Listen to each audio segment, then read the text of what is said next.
사랑하는 성도들은 반갑습니다. 오늘 또 말씀과 함께하는 이 하루를 통하여서 하나님의 귀한 은혜 가운데에 하나님의 보호하심과 인도하심으로 승리하시는 하루가 되시기를 주님의 이름으로 축원드립니다. 오늘 66편에서 69편까지의 시편 말씀은 작가가 알 수 없는 두 편의 시와 그리고 다윗의 두 편의 시로 구성이 되어져 있습니다. 특별히 66편에서 68편까지 이 세 편의 시는 공통적인 감사의 시가 담겨져 있습니다. 68편에서는 민족이 어떻게 구원을 받게 되었는지에 대한 그 감사, 그리고 자신의 기도를 들어주신 하나님께 감사, 그리고 69편에는 그 이스라엘 백성들에게 풍년 허락하시는 그 추수에 대한 감사를 이야기하고 있습니다. 그리고 68편에 그랬고 69편에 가면은 다윗이 모세의 때로부터 해서 지금 자신의 때까지 하나님이 어떻게 그들을 인도하시며 그리고 그들과 함께 하심이 위대한 영광이 됨을 이야기하고 찬양하고 있습니다. 그리고 69편에 가면은 앞에 세 편과는 너무나 다른 대조적인 말씀이 나옵니다. 우리들이 개인적으로도 경험할 수 있는 그런 안타까운 마음으로 하나님 앞에 호소하고 있는데, 아마 이때 지었던 이 배경이 자신의 아들이었던 압살롬에 의해서, 그리고 자신의 신하였던 아도니아의 배신으로 인하여서 지어진 시가 아닐까라고 그렇게 추측하고 있습니다. 그럴 때에 이 개인의 감정이 호소되어서 하나님 앞에 지금 자신이 공개적으로 어려움을 당하고 있으며 자신이 지금 죽을 위기에 처해 있다는 것을 호소하고 있습니다. 단순히 자신의 어려움으로만 그치는 것이 아니라 자신에게 어려움을 주고 조롱을 주는 그 사람들을 비탄하며 저주하는 시도 담겨져 있습니다.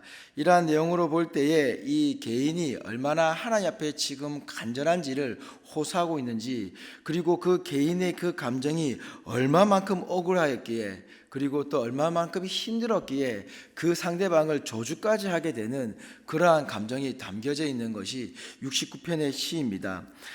오늘 이러한 내용들을 볼 때에 제가 개인적으로 묵상하며 함께 나누고자 하는 것은 66편의 말씀인데, 그 이유는 무엇이냐면 66편에는 공동체적인 감사도 있지만 개인적인 감사도 함께 담겨져 있기 때문입니다.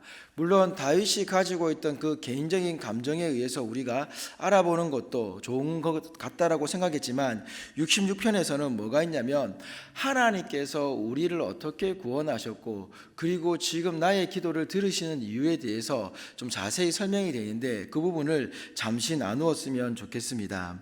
66편 6절에 가면은 이런 얘기가 있습니다. 하나님이 바다를 변하여 육지가 되게 하셨으므로 무리가 걸어서 강을 건너고 우리가 거기서 주로 말미암아 기뻐하였도다라고 그렇게 기록되어져 있습니다. 이 말씀은 무엇이냐면 하나님께서 이스라엘 백성들이 홍해를 건너게 하실 때의 장면을 연상하고 있는 것입니다. 우리는 이 장면을 너무나 잘 알고 있습니다. 하나님께서 홍해 앞에 선 그 이스라엘 백성들을 어떻게 구원하셨는지 말입니다. 그런데 오늘 말씀을 보면 바다가 육지가 되게 하셨고, 그리고 무리가 걸어서 강을 건너고 우리가 거기서 주로 말미암아 기뻐하였도다라고 이야기를 하고 있습니다. 하지만 이 시편의 기자는 이렇게 간단하게 이야기하지만 우리가 알고 있는 출애굽기 14장으로 가면 어떻습니까? 이 상황이 정말 그들이 기뻐할 수 있는 상황 가운데서 건넜던 것입니까? 그것이 아니라 그들은 하나님께 외쳐 기도하였지만 곧 이내에 하나님과 모세를 원망하는 말을 쏟아 부었던 그들이었습니다.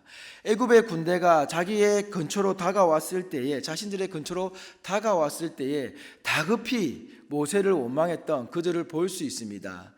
그들이 그렇게 하나님 앞에서 하나님 앞에서 모세를 향하여서 그렇게 원망하였을 때에 모세가 했던 행동은 무엇이었습니까?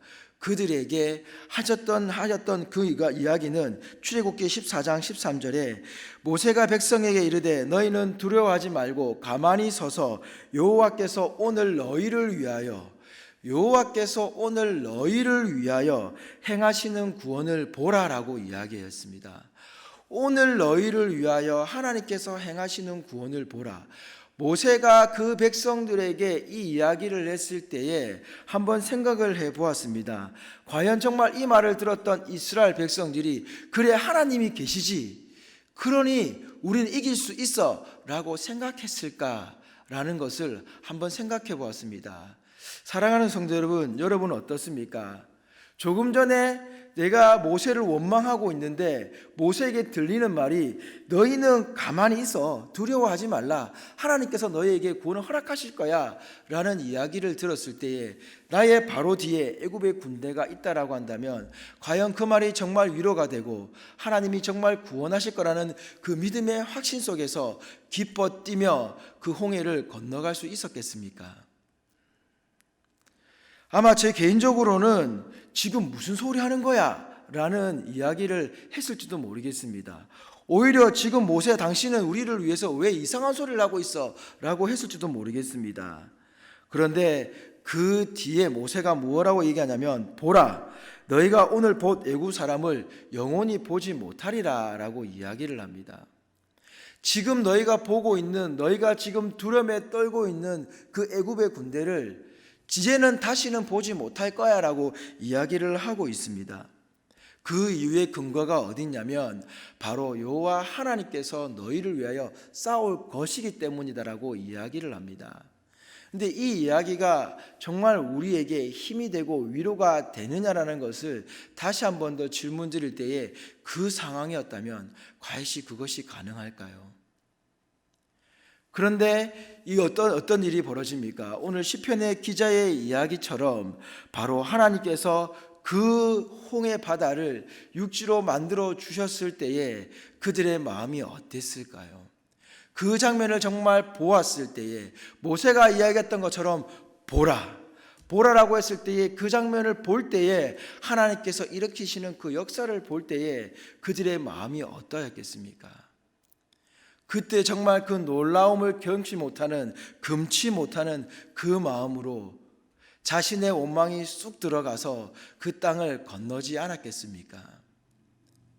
그 기쁨이라는 것은 이루 말할 수 없을 것입니다.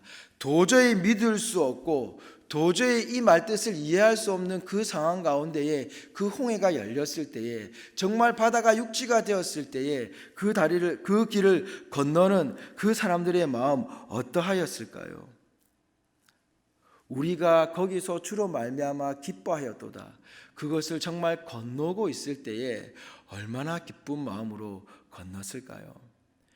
그 장면을 보기 전까지의 마음과 그 장면을 보고 난 이후의 마음 얼마나 바뀌었을지를 생각해 본다면은 우리가 신앙생활하면서도 마찬가지 아니겠습니까?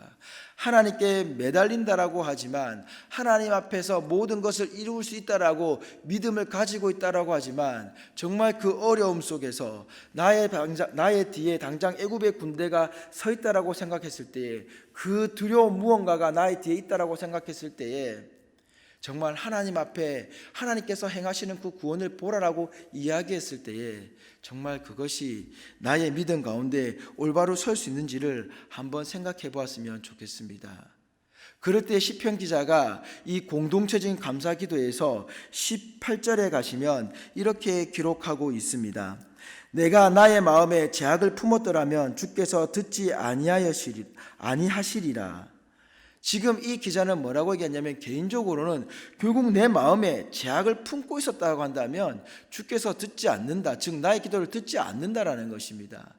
우리 가운데에 하나님께 기도할 때에 온전한 마음으로 기도해야 된다는 것을 말씀해 주고 있으며 우리가 하나님 앞에 회개하고 난 뒤 우리가 하나님 앞에 우리의 죄를 자복하며 하나님 앞에 기도할 때에 하나님께서는 우리의 기도를 들으신다라고 이야기하고 있습니다.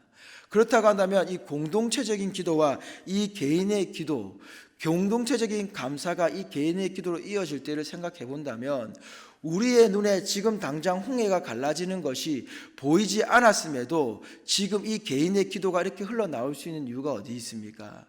우리가 성경을 통하여서 하나님이 행하신 그 구원을 알고 있기 때문입니다. 그리고 그 구원을 내 삶 속에서 우리가 경험하며 살아왔기 때문입니다. 그래서 그 공동체의 구원의 놀라운 감사가 자기에게도 적용되어서 나의 부족한 부분을, 내가 하나님 앞에서 부족함을 느꼈던 부분을 고백하며 나갈 때에 하나님께서는 우리의 기도를 들으신다라고 이야기하고 있습니다. 그래서 오늘 시편 69편에서 다윗의 시가 적용될 수가 있습니다. 그가 하나님의 그 구원을 찬양하고 난 뒤에 69편에 이어서 자신의 지금 처한 처지에 대해서 그토록 억울하게 호소하고 있음에도 불구하고 그가 하나님 앞에 저주를 퍼부을 때에 내가 이런 저주를 할 수 있게, 내가 이렇게 복수할 수 있게 해달라고 기도했던 것이 아니라 하나님께서 해결해달라고 호소하고 있는 장면입니다. 모세가 우리들에게 무엇이라고 얘기했습니까? 너희를 위해 싸울지니 너희는 가만히 있을지어다. 다윗이 하나님 앞에 비탄과 저주의 기도를 퍼부었지만 그에게 있었던 것은 무엇입니까? 하나님께서 하실 일이라는 것을 알고 있었다라는 것입니다. 그렇게 하나님 앞에 속마음을 내놓았던 그 다윗을 바라보았으면 좋겠습니다.